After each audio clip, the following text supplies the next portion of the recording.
I have promised my viewers that I would visit Hutong London to enjoy both the breathtaking views of the Shard as well as their Sichuan cuisine, and today the wait is over.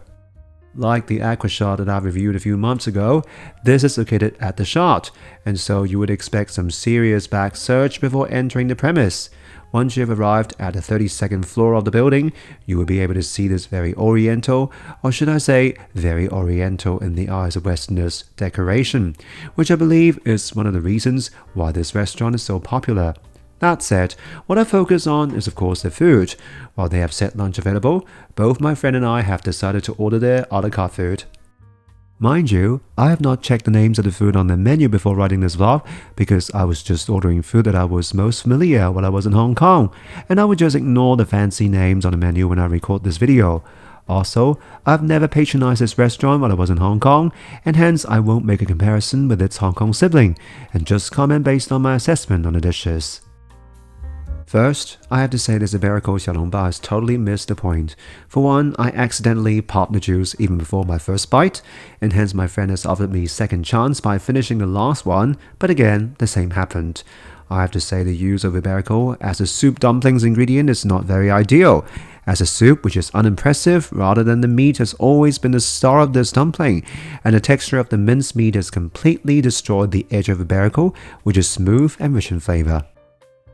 Fortunately, the restaurant has redeemed itself quite well with this Peking duck. The skin is crispy, and combined with a tender and juicy meat and a glossy fat in between, it has always been a guilty pleasure among fans of Chinese cuisine. Wrapped with pancakes, spring onion, cucumber, and sweet bean sauce, I have to say this is a decent Peking duck even in terms of Hong Kong standard. And then this mapo tofu, soaked in spicy douban sauce along with mincemeat. It is supposed to be an ideal dish to be accompanied with a bowl of rice, which we haven't done so. That said, I think this is a decently made one as the tofu is optimally cooked and the sauce, while I believe has slightly adjusted the spiciness to suit Westerners' taste, has not completely defined its Sichuan heritage.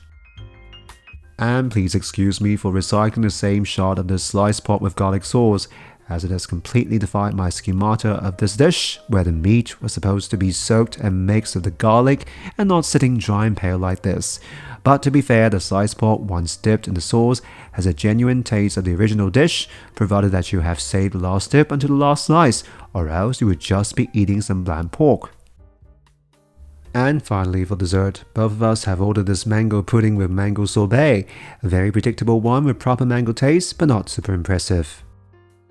Overall, at £179, I have to say I'm slightly disappointed, but once you walked around the restaurant and realized how few Asian customers are there, you would instantly understand the philosophy behind this restaurant, which is gimmicky and non-Asian oriented. I have to say this is actually quite a clever strategy for a restaurant located at a Shard, right?